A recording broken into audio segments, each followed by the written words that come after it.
e meu Pai o amará, e a Ele seremos. Aleluia, aleluia, aleluia, aleluia, aleluia, aleluia, aleluia, aleluia, aleluia, aleluia. O Senhor esteja convosco. Ele está no meio de nós. Proclamação do Evangelho de nosso Senhor Jesus Cristo, segundo João. Glória a vós, Senhor. O Senhor esteja em minha mente, em minha boca e em meu coração. Naquele tempo, disse Jesus a seus discípulos: Se me amais, guardareis os meus mandamentos. Eu rogarei ao Pai, e Ele vos dará um outro defensor, para que permaneça sempre convosco, o Espírito da verdade, que o mundo não é capaz de receber, porque não o vê nem o conhece. Vós o conheceis, porque Ele permanece junto de vós, e estará dentro de vós. Não vos deixarei órfãos. Eu virei a vós. Pouco tempo ainda, e o mundo não mais me verá. Mas vós me vereis, porque eu vivo e vós vivereis. Naquele dia, sabereis que eu estou no meu Pai, e vós em mim, e eu em vós. Quem acolheu os meus mandamentos e os observa, esse me ama. Ora, quem me ama, será amado por meu Pai. E eu o amarei e me manifestarei a ele. Palavra da salvação. Glória a vós, Senhor. Aleluia. aleluia, aleluia, aleluia, aleluia, aleluia, aleluia, aleluia, aleluia, aleluia. Que as palavras do Santo Evangelho perdoem os nossos pecados e nos conduza à vida eterna. Amém. Podemos assentar para meditar um instante a palavra de Deus que nós acabamos de ouvir. Amados irmãos, amadas irmãs, nós estamos já na 6ª semana do tempo pascal. Já são quase 50 dias que nós estamos celebrando a Páscoa de nosso Senhor Jesus Cristo, sua ressurreição, nossa salvação. Assim, em cada celebração eucarística, Jesus Cristo foi se revelando e se manifestando a nós de alguma forma. Ele disse que Ele era a ressurreição e a vida, é aquele que derrama sobre nós o Espírito Santo, é aquele que derrama sobre nós a paz que nós precisamos para esta vida. Ele vai dizer que Ele é o bom pastor, que também é a porta estreita. Na semana passada Ele disse que era o caminho, a verdade e a vida. E hoje Ele se declara a nós como sendo o amor que se transforma em mandamento e é capaz de nos salvar. Assim, durante todo o período pascal, Jesus Cristo foi se revelando a nós, nos dando, podemos dizer assim, as dicas de quem Ele é para a nossa salvação. Assim. E hoje não seria diferente. Hoje Ele se revela a nós como um mandamento de amor e revela para todos nós que quem o consegue amar a Deus Pai, e assim nós seremos salvos.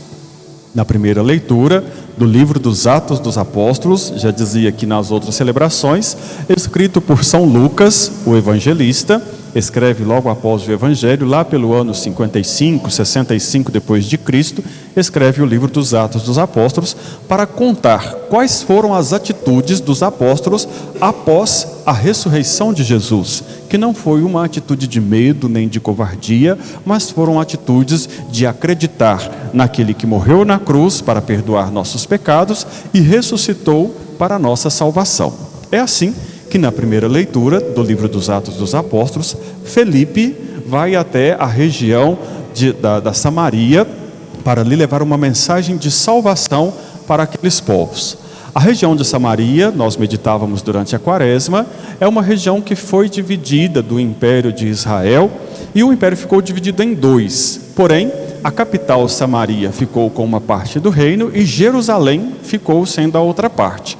Resultado: os judeus que moravam em Jerusalém permaneceram fiéis à religião judaica. E os povos da Samaria, do outro lado, eles fizeram alianças com povos estrangeiros, com os mesopotâmios, com os babilônios, com o povo do Egito, da Grécia, de Roma, assim, né? Resultado: os judeus que ficaram em Jerusalém consideravam então os povos da Samaria como povos pecadores demais, porque fizeram alianças com povos estrangeiros que tinham culturas diferentes, tinham uma religião diferente e comportamento diferente dos povos judeus. E assim, criou-se ali uma divisão. Os judeus que ficaram em Jerusalém não se davam bem com os samaritanos. É assim que Jesus muitas vezes passou pela região da Samaria, e ali ele se encontra, num dado momento, nós vimos isso na liturgia da Quaresma, ele se encontra com a mulher samaritana, e ele pede água para esta mulher, para beber, e a mulher vai dizer: olha, se você soubesse a quem você está pedindo de beber, você nem me dirigiria a palavra. Mas Jesus dá uma resposta para essa mulher e vai dizer: olha, mas se você soubesse quem é que te pede de beber, você me pediria água da vida. É o que Jesus vai dizer a ela, para ver que Jesus não tem preconceito com os povos da Samaria e muito menos quer saber quais são os pecados daquela mulher. É assim que Filipe chega lá agora, na região da Samaria, com uma proposta de salvação. É assim que Filipe vai falar de Jesus ressuscitado. É assim que Filipe vai dizer aos povos da Samaria que Jesus morreu na cruz para perdoar os nossos pecados. Filipe chega lá com uma proposta de uma religião que não é excludente, que não tem preconceito, que não olha os pecados do outro, mas aceita o outro da forma com que ele vem, cheios de pecado, mas são acolhidos. Então esta é a proposta de Filipe para a nossa fé. Nós temos que ter a mesma coragem e a mesma ousadia. Se você quer levar a mensagem de salvação, se você quer ser salvo, se você quer levar aos outros uma mensagem de que Cristo morre na cruz, ressuscita para nos salvar, você tem que estar também com o seu coração purificado, longe dos preconceitos, longe da intolerância religiosa, sem olhar o que o outro faz da vida dele. Nós não somos juízes nesse mundo da vida de ninguém. O grande juiz é Deus e nós estamos aqui para anunciá-lo para a salvação de todos. E é isso que Filipe foi fazer. Ele não foi lá para condenar, não foi para julgar os povos da Samaria, não foi para apontar dedo a ninguém. Claro que não. Ele foi lá apontar Jesus Cristo como Salvador. Ele foi lá levar uma mensagem de ressurreição e de vida eterna. Não quis saber o que os samaritanos faziam da própria vida, mas ele tinha certeza que o que Jesus Cristo pode fazer por nossas vidas é nos salvar. Esta é a nossa missão no mundo. Você não tem que ver para quem você vai anunciar o Evangelho. Você simplesmente tem que ir e levar uma mensagem de salvação. E aquele povo acolheu a proposta de Filipe. Aquele povo acolheu uma proposta acolhedora, sem preconceitos, sem intolerância, sem julgamentos. Acolheram a proposta de Filipe e aceitaram ser batizados em nome do Pai, do Filho e do Espírito Santo. Eles acolheram o batismo em nome de nosso Senhor Jesus Cristo, uma vez que a proposta agora mudou. Eles eram judeus de uma vida excludente, eram considerados pecadores demais, estavam às margens da sociedade, mas Filipe apresenta uma nova religião, apresenta uma nova proposta de vida, apresenta um novo jeito de ser, apresenta um novo jeito de acreditar, apresenta um novo jeito de ser salvo. E então os apóstolos enviaram, final da primeira leitura, enviaram Pedro e João, que foram lá, estenderam as mãos sobre os samaritanos e fez descer sobre eles o Divino Espírito Santo. Resultado: a leitura nos recorda os nossos primeiros sacramentos de iniciação cristã. Primeiro, ninguém nasce com o Espírito Santo, nós o recebemos no batismo. E depois, na crisma, nós iremos confirmar esta presença do Espírito Santo em nós. Filipe batizou aquele povo, Pedro e João confirmou a presença do Espírito Santo na vida daquele povo da Samaria, que antes eram vistos como pecadores e agora eles formam uma comunidade cristã. Nós temos que entender que em nossa vida também é assim.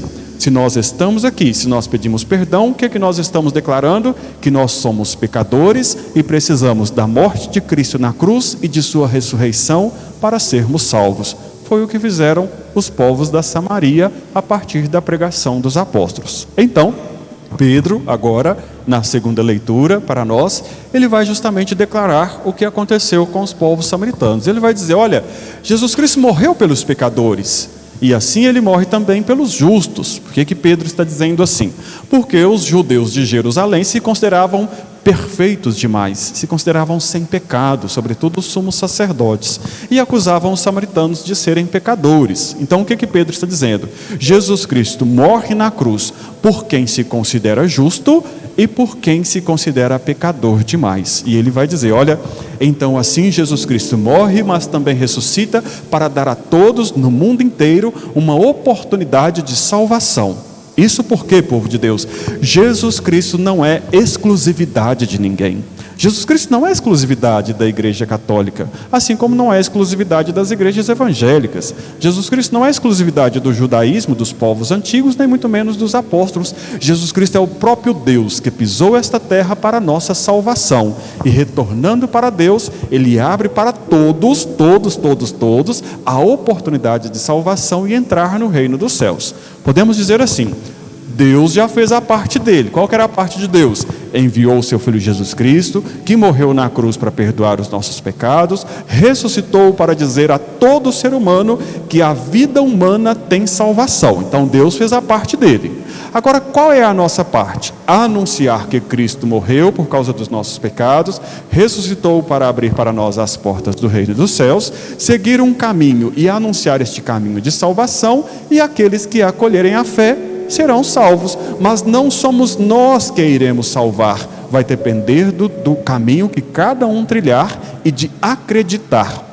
Ou seja, nós não somos juízes nem salvadores. Juiz é Deus Pai, Salvador é Jesus Cristo. Nós estamos no mundo para anunciar esta salvação. Não estamos no mundo nem para condenar e nem para julgar ninguém. Nós estamos aqui para anunciar, que não é função só do padre, que não foi função só dos apóstolos, é função de todos nós levarmos a todos uma mensagem de salvação, uma esperança de salvação, levar a mensagem de Jesus Cristo, fazer a vontade de Deus e cumprir a promessa de Deus aqui neste mundo, que é o que Pedro está dizendo na segunda leitura. Jesus Cristo morre por causa da vida de todo ser humano, porque todos nós somos filhos e filhas de Deus. E assim, Ele abre para todo ser humano as portas do reino dos céus. Se Ele morre por causa de todos, Ele ressuscita para todos. E todos os que abraçarem a fé em Cristo, pedirem perdão pelos seus pecados, poderão sim serem salvos. Resultado então, Jesus Cristo agora, no Evangelho de hoje, Ele apresenta para nós um texto como se já fosse uma despedida. Isso porque o período pascal lá vai se encerrando e no próximo domingo já é o domingo da Ascensão. No domingo da Ascensão nós celebramos a partida de Jesus deste mundo para um reencontro com Deus Pai no reino dos céus. Isso é a Ascensão de Jesus. Então o domingo de hoje é como se no Evangelho já fosse como que uma última instrução. E aí Jesus recorda o mandamento que Ele nos deixou, dizendo que quem consegue cumprir os mandamentos, consegue amar a Deus, consegue amá-lo e será amado por Deus Pai. E aí Ele faz uma promessa de que não nos deixará órfãos. Ele vai enviar sobre todos nós o Espírito Santo que irá conduzir as nossas vidas na fé.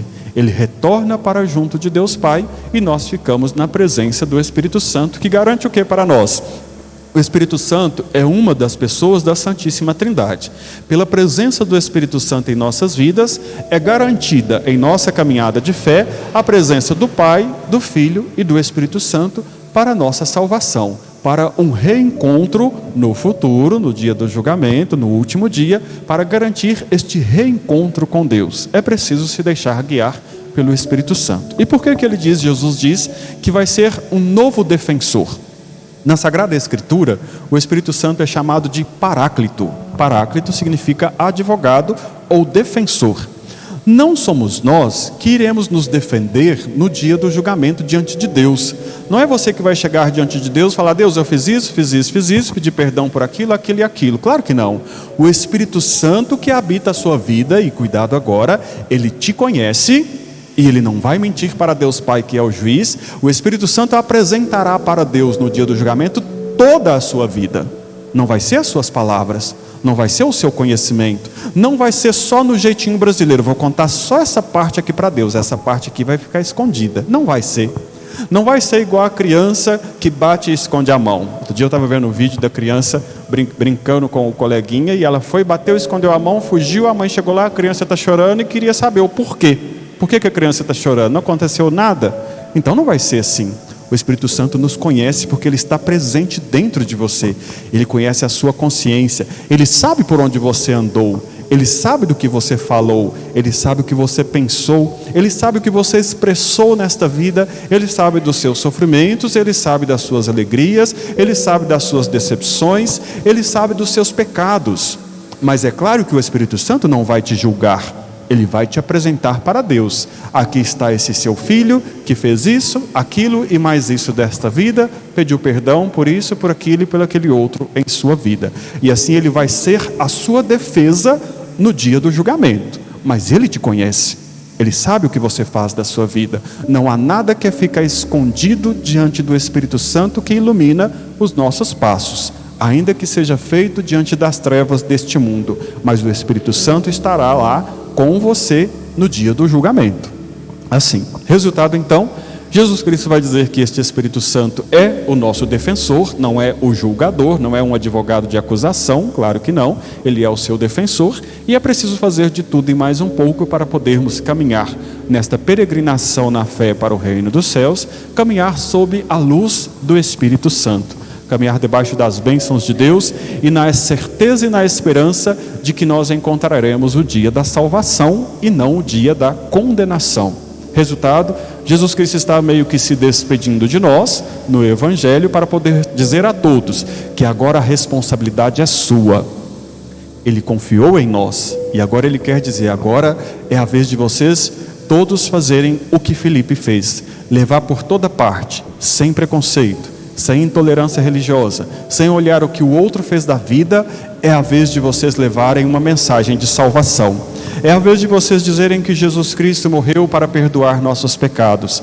É a vez de vocês dizerem que Ele ressuscitou para a salvação do mundo. É a vez de todos nós, iluminados pelo Espírito Santo, assumir as nossas responsabilidades na fé. E quando não com as palavras, com o nosso jeito de ser, mostrar que nós confiamos na salvação que é a promessa de Deus para todos nós. É assim então que Jesus Cristo encerra o Evangelho de hoje, nos dando esta certeza de salvação, de que quem permanece fiel aos mandamentos e consegue cumpri-lo, consegue amar, e quem ama vai ser salvo.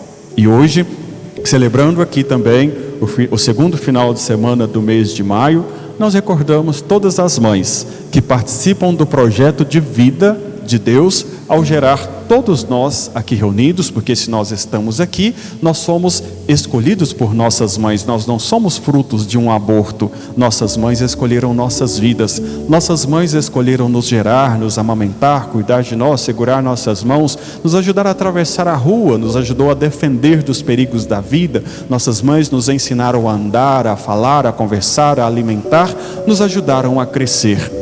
É assim que elas participam do projeto de vida de Deus, que faz tudo isso por nós e mais um pouco, nos garantindo a salvação e a vida eterna. Hoje, é claro, é só um dia de gratidão, é um dia de recordarmos as nossas mães para poder dizer um muito obrigado.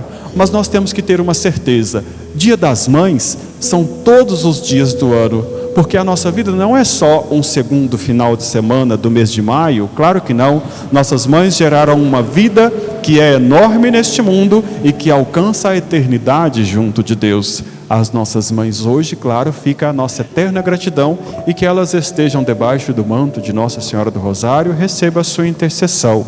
Mas recordem-se sempre, alguém passou no caminho de vocês, trouxe-lhes a esta vida e muitas já estão no reino dos céus. Uma certeza que nós temos, que aqueles que participam da vida em Deus aqui neste mundo, alcançará também um dia a vida eterna. Nossas mães que já se despediram de nós, certamente estão diante da presença de Deus, aguardando o dia da salvação e da vida eterna. A elas também a nossa eterna gratidão, nossas saudades, mas sobretudo o que Jesus Cristo disse no Evangelho: quem consegue amar a Deus, consegue amar ao próximo. Nós amamos as mães que ainda estão neste mundo, assim como amamos imensamente aquelas que já se despediram deste mundo. Para nós, é claro, vai ser sempre uma despedida, mas junto de Deus, vai ser sempre um reencontro. Assim como em nossas vidas, precisamos deste reencontro a cada dia. Se você ainda tem a sua mãe, procure amá-la, respeitá-la e realizar um encontro de vida, não a abandone.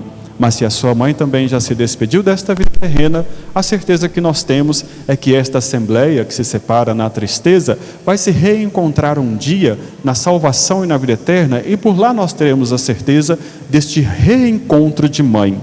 É claro que no momento espiritual da vida, no momento de salvação, no momento em que todos nós estaremos diante de Deus, que nossas mães recebam sim a proteção de Deus, a companhia serena de nosso Senhor Jesus Cristo, que nossas mães estejam iluminadas pelo Espírito Santo, que nossas mães no mundo de hoje busquem o exemplo das santas mulheres exaltadas com louvores nas Sagradas Escrituras, busquem o exemplo da mãe de Jesus, que se coloca com humildade, que se coloca com oração, que se coloca diante de Deus como alguém que serve, que se coloca diante de Jesus Cristo como alguém que cuida e se coloca diante do Espírito Santo como quem tem fé.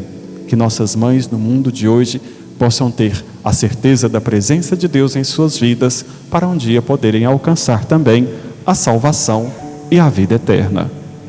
Creio em Deus Pai, Todo-Poderoso, Criador do céu e da terra, E em Jesus Cristo, seu único Filho, nosso Senhor, que foi concebido pelo poder do Espírito Santo,